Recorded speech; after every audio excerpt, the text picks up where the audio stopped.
One morning when Will Cwac came down to the kitchen to have breakfast, his mother was busy mixing flour in a large bowl. Quack! Mom, you're making a cake, aren't you? You're making a cake, he said. Yes, Will, but don't get excited about it, my little Cwac, because it's a cake for Mari Pickles, his mother answered. Then when she saw his face fall, she added, but if there's any honey left over, I'll make you a honey sandwich. Will had to be satisfied with that. As he finished his porridge, he heard his mother suddenly say, there isn't half enough honey. Someone will have to go down to the shop and get some more. Okay. Will was more than ready to fetch a pot of honey if there was a chance of a honey sandwich for him as a reward. So he got up from the table, snatched his cap, and was on his way to the village in the twinkling of an eye. Naturally, he had to call on Even on the way. Will said, thank you very much, when Mr. Pugh the shop wrapped the honey and gave it to him with a smile. Then the two friends left the shop and started to walk home. After a little while, Even said, gobble, gobble, Will. Gobble, do you think I could have a little peep at the honey? Will saw nothing wrong in that, so he opened the paper and the two of them stared greedily at the honey. Then Even asked, gobble, gobble, Will. Do you think I could have a little sniff at the honey? Will saw nothing wrong in that either, so he opened the honey pot and the two of them sniffed the lovely honey. It smelled delicious. Then he even said, gobble, gobble, Will. It would be lovely to have a little taste, wouldn't it? And Will thought, since his mother had promised him a honey sandwich, it wouldn't matter if he were to take the honey that would have gone into the sandwich and share it with Even. So Even took a little of the honey in his beak, and then Will did the same, and oh, it was really so delicious. And then Even said, gobble, gobble, Will. It's scrumptious. Can you spare just a tiny bit more? But before Will could answer, they heard a loud buzzing noise coming towards them. Quack! Great snails! Honeybees! Cried Will. Run for your life, Even! Quack! The next second, Will and Even were running down the high street with hundreds of bees chasing them. They passed Owie Policeman's house and Even's house and disappeared from the village towards Will's home, with the bees getting closer all the time. As they ran into the farmyard, Will tripped over a stone, the honey pot slipped from his grasp and smashed into smithereens. The next second, Even fell headlong over him. Great snails! Quack! We've had it now! Will cried, and Help! Gobble, gobble, help! "Oh!" cried Even. But then, thank goodness, they both felt themselves being picked up by someone very strong. Heavens above, boys, quick! Said Humphrey as he carried them both into the kitchen. Quack! Thanks, Dad! Cried Will, and Thank you very much, gobble, gobble. said Even. Then the three of them stood by the window and looked out at the honeybees eating the honey. Mari Pickles didn't have her cake that afternoon after all, and Will didn't get his sandwich either. But still, we don't always get what we want, do we?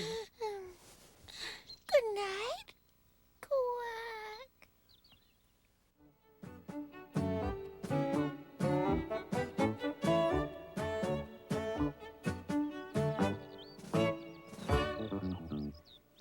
One day when Will woke up, he knew it was going to be his lucky day. As he dressed and went downstairs, he wondered what kind of luck he was going to have. Maybe he'd get all his sums right in school, he thought, as he ate his wasp porridge. Bye now, he cried, and hurried out, slamming the door behind him on his way to school. He didn't get all his sums right, however, and when he started on his way home that afternoon, he knew it hadn't been his lucky day so far. But then he saw a horseshoe lying on the roadside. Quack! A horseshoe! He said to himself. If I take it home with me, it's sure to bring me luck. When he reached home, his father and mother were searching for something in the farmyard, and Will saw his chance to put the horseshoe up somewhere without being seen.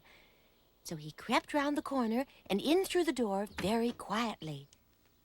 There was a plate of snail jam sandwiches on the table and a note telling him to have a snack until supper. The next second, he was stuffing himself with sandwiches as though he hadn't eaten for days. When he'd swallowed 3 sandwiches and was halfway through a 4th, he suddenly remembered that he'd forgotten everything about the horseshoe. So he squashed the sandwich into his mouth, fetched the horseshoe, and started to think where to put it. He looked around the room. The kitchen would be best, where everyone could see it every day and have good luck. His first idea was to nail the horseshoe above the mantelpiece, but it was crammed with things. Then Will thought it would be a good idea to nail the horseshoe to the wall above the mirror. So he fetched a hammer and some nails and dragged a chair from the table over to the wall in order to stand on it. But as he hit the nail, the hammer bounced out of his grasp and landed on his foot. Oh, ouch! My foot! Quack! Oh! Ah! In a minute or so, he got back up onto the chair and gave the nail a real thump with the hammer. But he lost his balance. Great snails! Help! Quack! Oh! He cried and flapped his wings, but it was no use. The chair slipped from under him, and the next second the horseshoe plonked him on the head. Ouch! My poor head! Quack! Oh! He was in a really bad mood, but then he remembered 3 tries for a Welshman! Quack! So he got back up onto the chair a 3rd time and began to tap the nail carefully. This time, the nail sank slowly into the wall. One more tap and it would be firmly in its place. But when Will gave the nail that final tap, wow! A huge piece of plaster, the nail and the horseshoe all came down on Will's beak. Ouch! My poor beak! Oh, quack! Oh! When Will saw the mess, he became even more angry. Quack! Drat that old horseshoe! And he picked it up and hurled it out into the farmyard, shouting, Go away, you unlucky nuisance! Quack! But then he froze where he stood Quack! as he heard a cry of pain in the farmyard and his father shouting, Heavens above, my poor head! Oh! At the same time, he heard his mother saying, Well, goodness me, Humfra, there's the money we were looking for. Well, of course, Will had a talking to from his mother for hitting his father with the horseshoe, but as he'd helped find the money, she forgave him and gave him a large piece of spider cake with snail cream over it. Before he fell asleep, Will thought to himself that the horseshoe was a lucky one after all. Good night, Quack.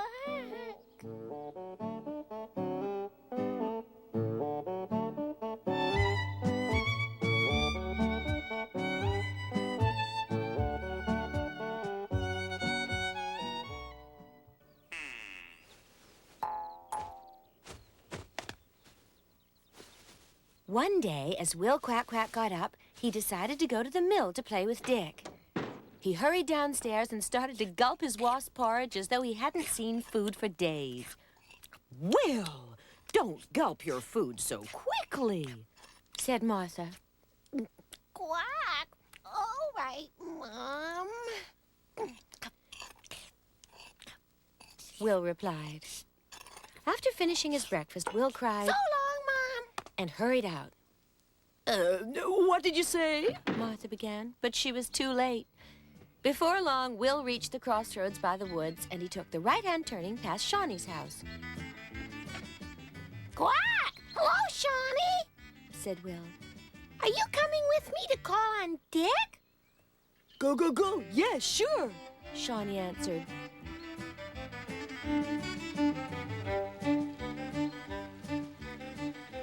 Dick was very pleased to see them. Hi. How about a game of football?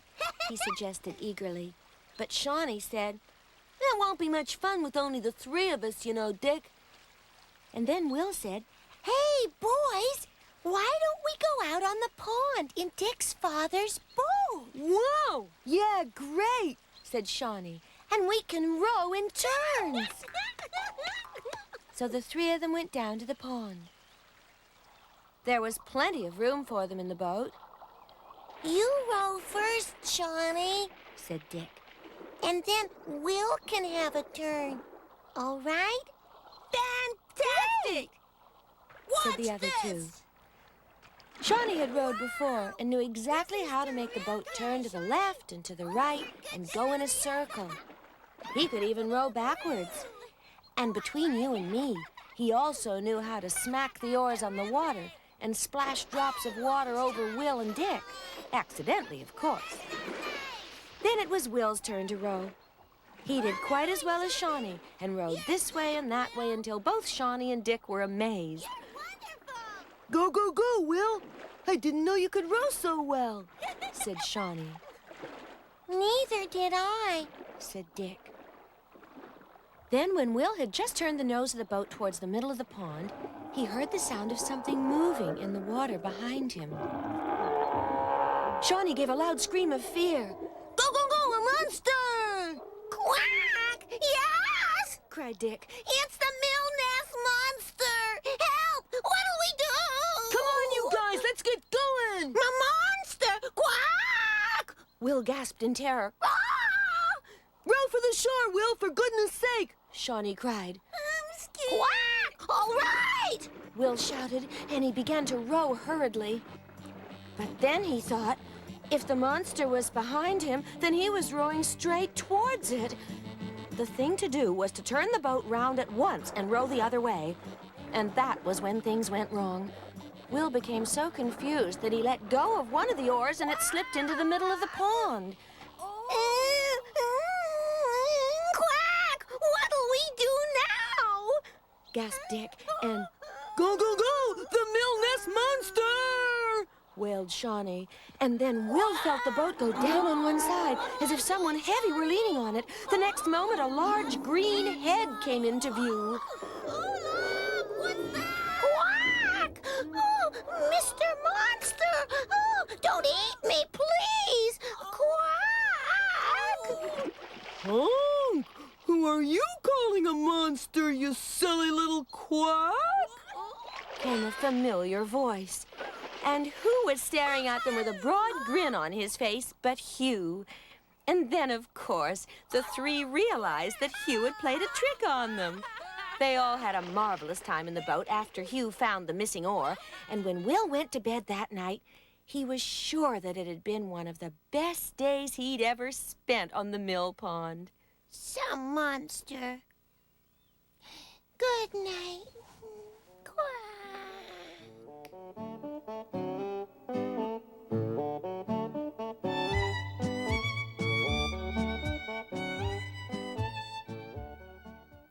Will Cwac was fast asleep when Martha, his mother, opened his bedroom door. Still sleeping, Will? Wake up, little quack. All your friends are here.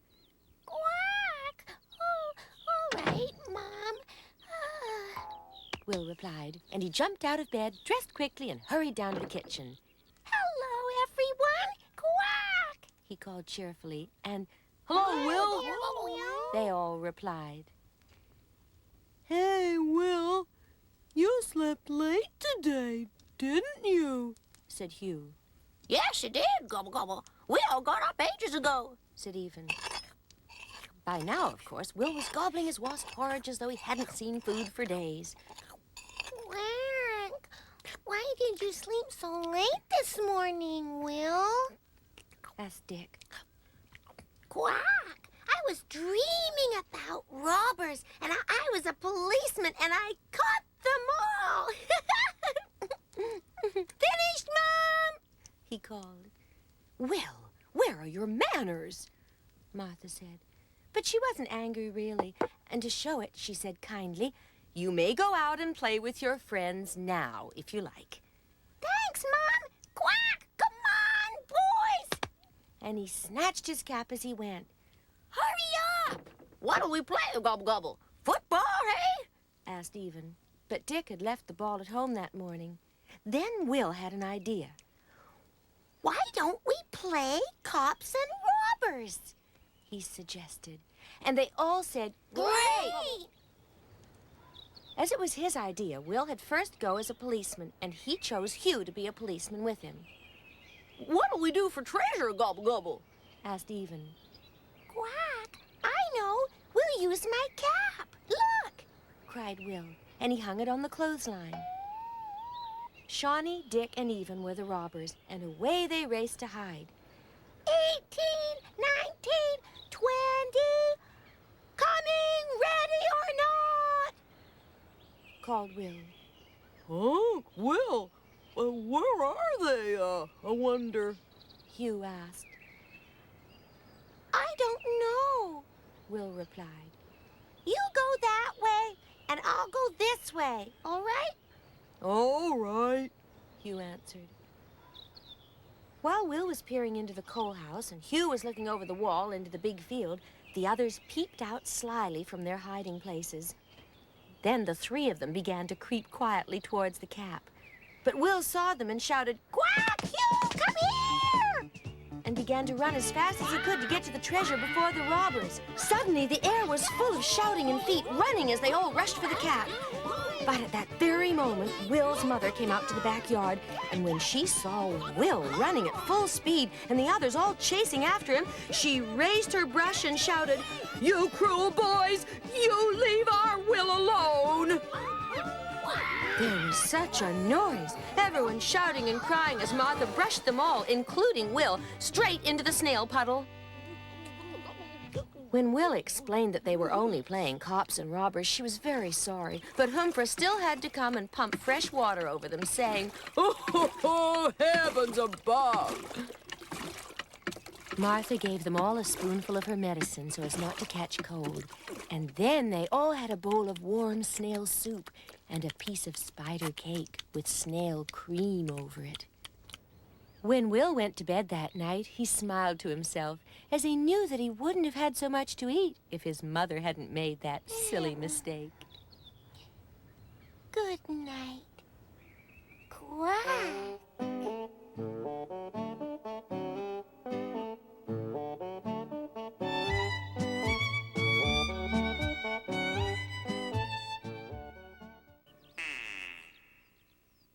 One morning, Martha came into Will's bedroom looking very fierce.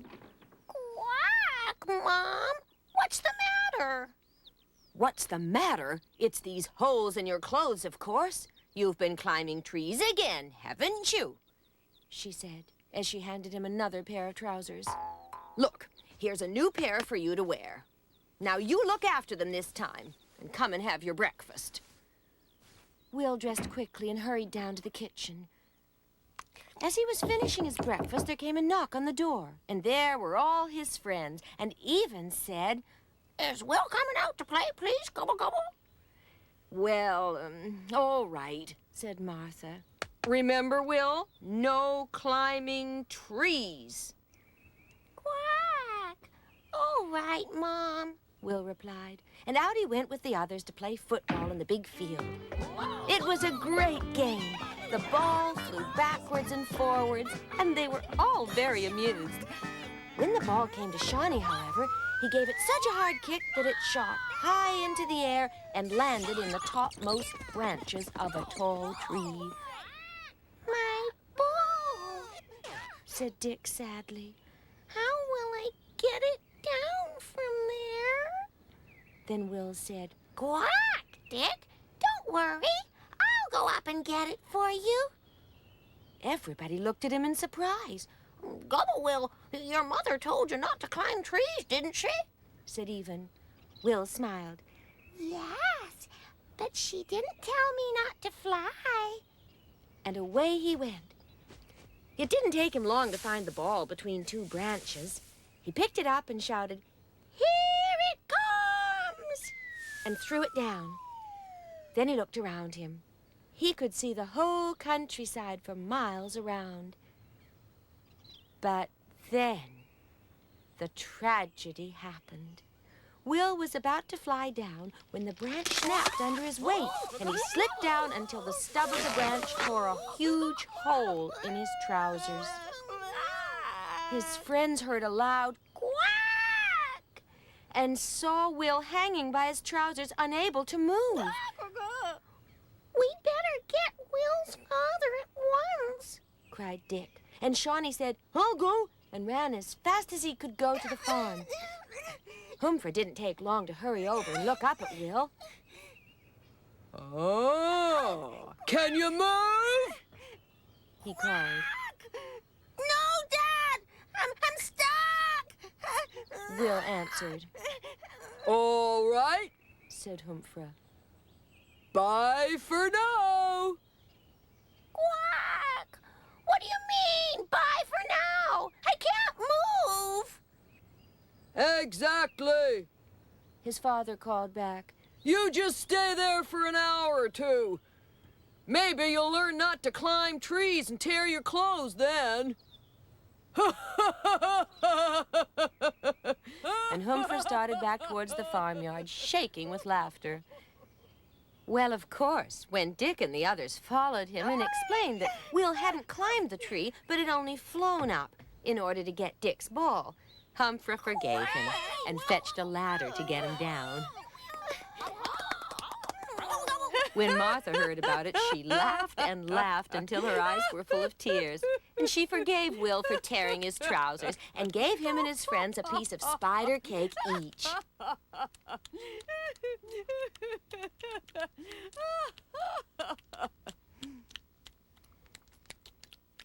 When Will went to bed that night, he thought he had the best father and mother in the world.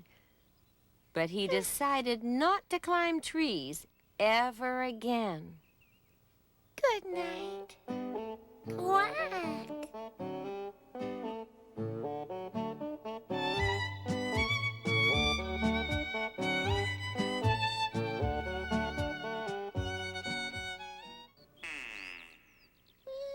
One morning, Will Quack Quack was fast asleep when Martha shouted, Will, get up at once. Your wasp porridge is ready. He got up, dressed quickly, and hurried down to the kitchen. It didn't take long for him to eat the porridge. Then he snatched his cap and said, Thanks! Bye for now!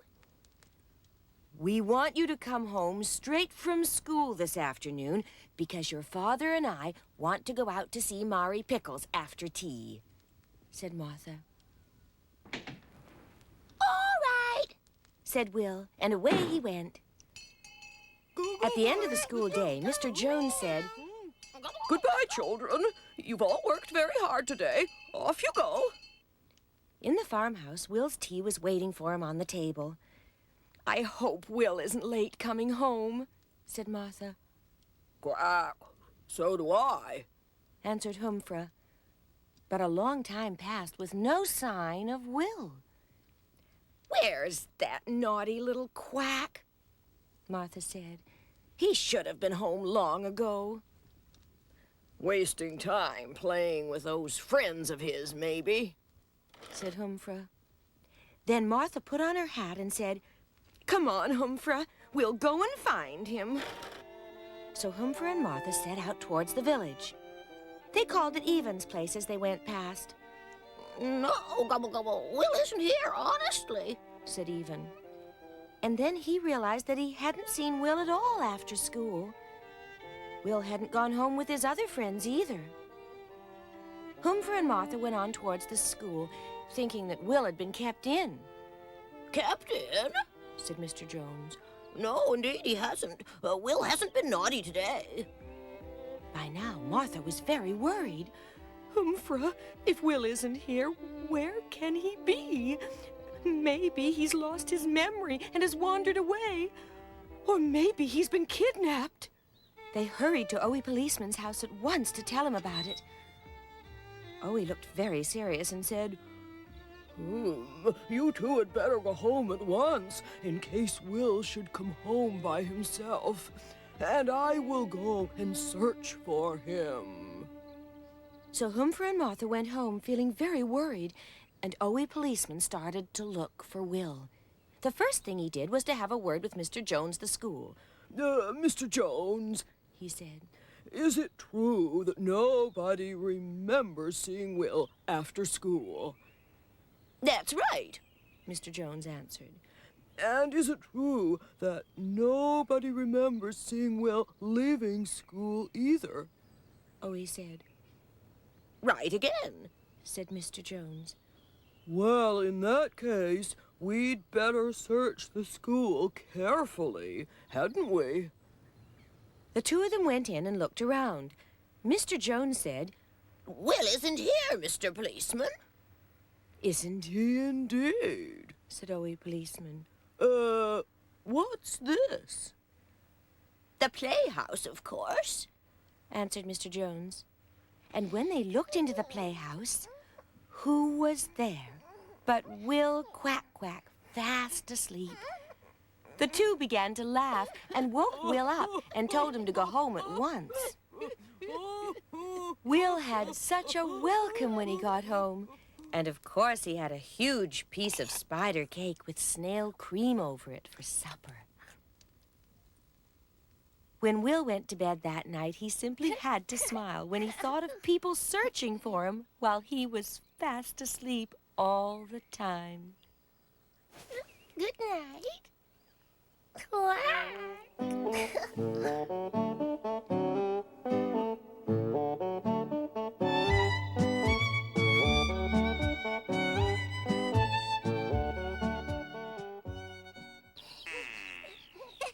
One morning, Will Cwac was fast asleep when he heard a voice laughing and calling.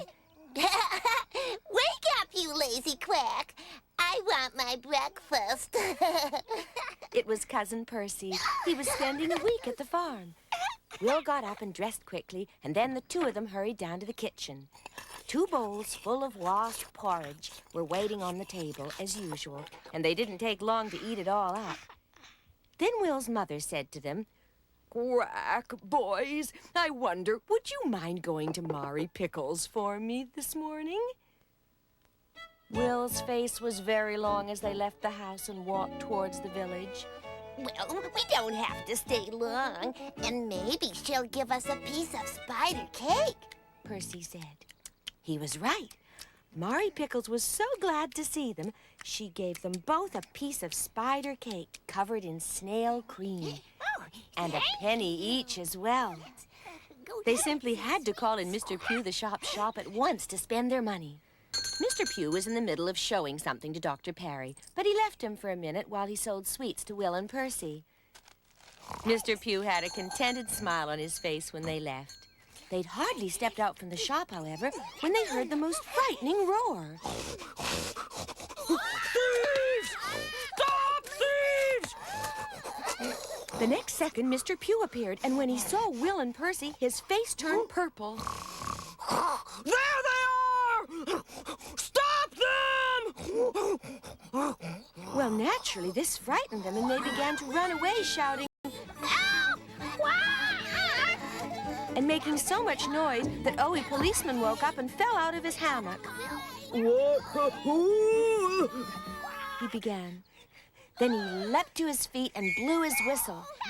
Martha, Will's mother, was hanging clothes on the line when she heard the noise. And the next moment, the farmyard was full of screams and gasps as Mr. Pugh and Owie Policeman tried to catch Will and Percy. They ran to hide beneath Martha's apron. She didn't know what to say when Mr. Pugh said that one of the boys was a thief and had stolen a ring from the shop. Oh, Will, is this true? Said Martha.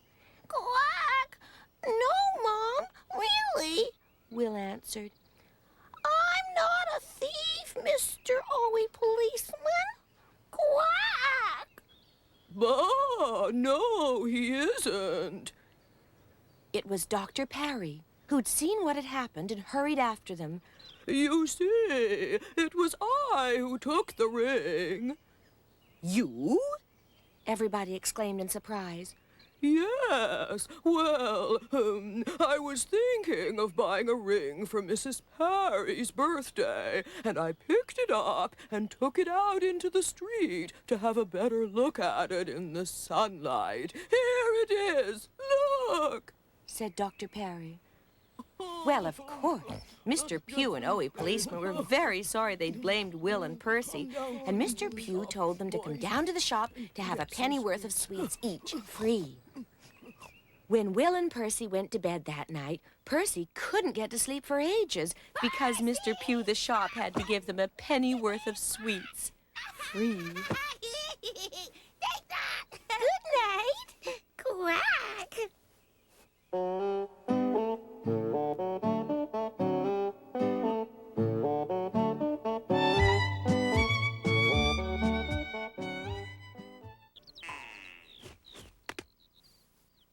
One morning, Will got up early, dressed quickly, and hurried down to the kitchen to have his breakfast.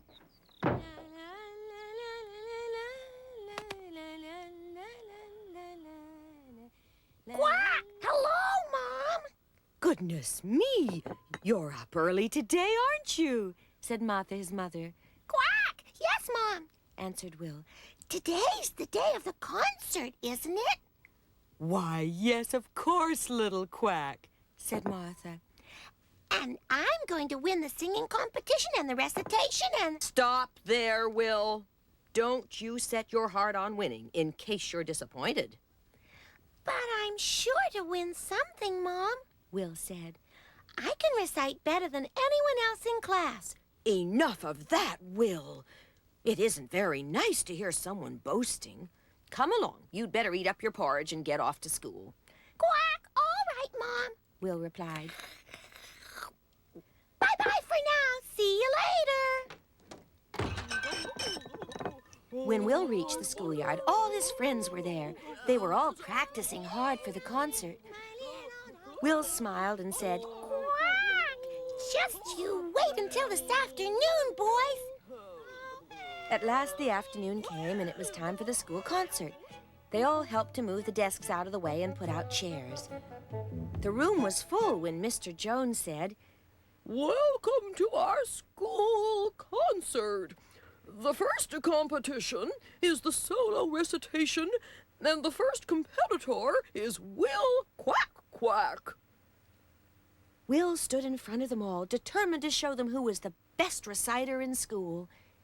He gave a little cough, took a deep breath, and said, Gee up, Nettie! The room was quite still, and everyone was listening intently. Will took another deep breath and saw his mother sitting in the front row and forgot all the words except the title. Gee up, Nettie! He began, looking at his mother. She smiled kindly at him. Gee up, Nettie! He said again, but the words were still lost, and the smile vanished from his mother's face. Oh. Then he heard someone giggling at the back of the room. At that, tears came to his eyes, and he ran to his mother feeling bitterly ashamed. Cwac, I want to go home. Will cried, and the next moment his mother and father got up and took him out. Nobody said a word on the way home, but when they were inside the house, Will started to cry. I'm sorry, Mom. He cried. I forgot the words. And now you and Dad won't love me anymore. Cwac. You silly little Cwac, Will, Said his mother. come here. And the next moment his mother took him on her lap and gave him a big hug. Of course your father and I love you, Will. It's only important to take part and do your best. Winning doesn't matter at all. Cwac. Really? Said Will. Yes, really. Come now, dry your tears, and you'll have a piece of my spider cake. Well, Will was so glad that his mother didn't mind about the concert, he gave her a big kiss, and then he ate the spider cake. When he went to bed that night, he decided he'd never, ever boast again. Oh, no. Quack.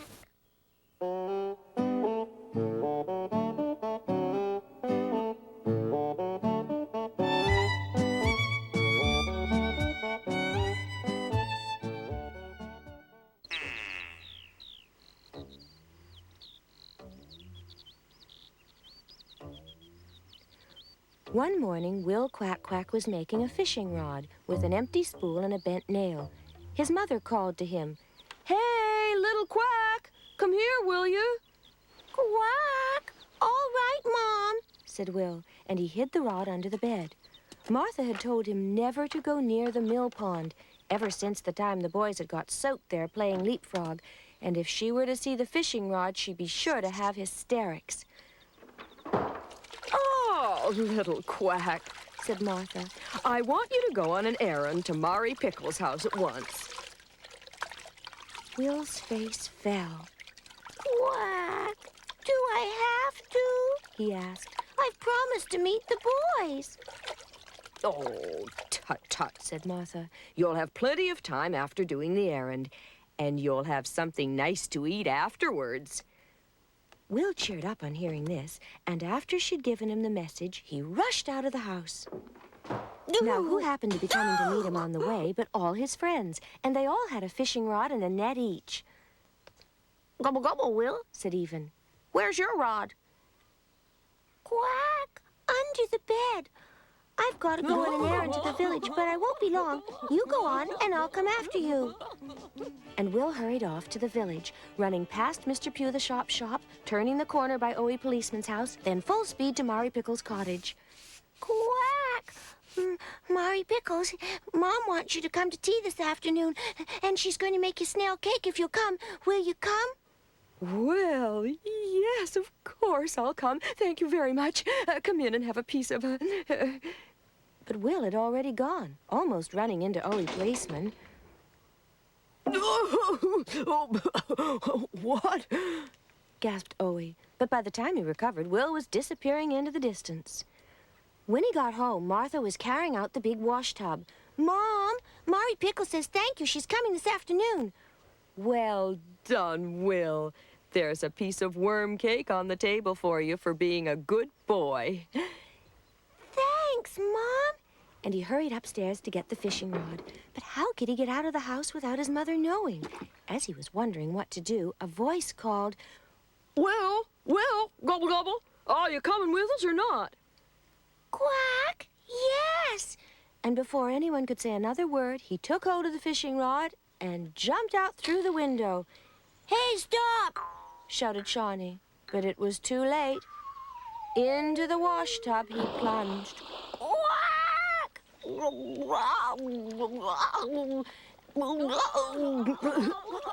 And then he shut his mouth in case more soap should go down his throat. When Martha saw Will, she almost had a fit. Oh, Will, you naughty little Cwac. What are you doing there? And she called his father to come at once to wash him under the pump.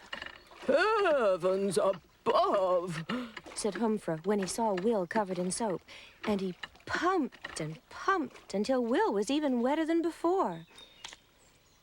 Then Martha took him into the kitchen, dried him, gave him a soup spoonful of soft soap, lamp oil, and black soot, and sent him to bed for the rest of the day in case he should catch cold. Poor Will. He didn't go fishing that morning after all. Quack.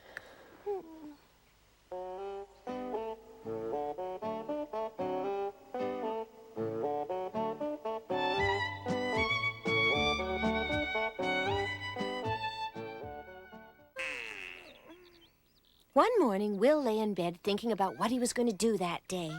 He opened one eye and looked towards the window to see what the weather was like. Then he opened the other eye and smiled. It was a beautiful day, perfect to go and call on his friends. He got up at once, got dressed quickly, and hurried downstairs to the kitchen to have his breakfast. As usual, there was a bowl of wasp porridge waiting for him on the table. It didn't take him long to gulp the porridge down. Then he snatched his cap and was away like a flash of lightning. Quack! Oh, nice to be out in the sunshine. Will thought, as he hurried along the road that led to the village. This time, however, he decided to turn right at the crossroads and call on his friends. Before long, Will, Shawnee, and Hugh were knocking on the mill door and asking Dick to come out to play. Great, boys. What'll we do today? Asked Dick. Unc, I'd like to go for a swim in the mill pond, Good idea. Said Hugh. Great. The others agreed. The mill pond. But when they got to the water's edge, there was a new sign there which said, "Danger, no bathing." Hugh was very disappointed, but he cheered up when Shawnee suggested going to call on Ivan and then having a game of football. As it happened, Ivan was coming along the road on his way to call for Will, so they all went together to the big field. Dick had only just kicked off when a large raindrop landed on his beak. Then another one, and the next second, the sky grew dark as a big black cloud passed over. It started to pour with rain, and there was thunder and lightning everywhere. Quack! We better take cover! Cried Will, and he would have made straight for the nearest tree had not Shawnee said it was dangerous to shelter under a tree in a storm. So they began to hurry across the big field towards the farmyard, getting wetter every second. As they reached the hedge between the big field and the farmyard, the rain stopped as suddenly as it had started, and the sun came out to shine once more. Oh, Unc, it isn't raining now. Thank goodness. Said Hugh, and he flopped down at the foot of the hedge, completely out of breath. And then the others sat down as well and gazed at the steam rising from the ground in the warmth of the sun. Quack! Boys, isn't it just great here? Will said. Yes, it sure is, Gobble Gobble. Ivan answered as he winked at the sun. The cloud's gone. We won't have a soaking after all. But at that very moment, a shower of soapy water landed on top of them and soaked them to the skin once again. Humphrey, Will's father, had just thrown the contents of the wash tub over the hedge. Well, of course, when Humphrey saw what had happened, he was very sorry. But Martha insisted that he should pump water over the five to get them really clean. So Humphrey pumped hard, saying, Heavens above! I'm very sorry, boys.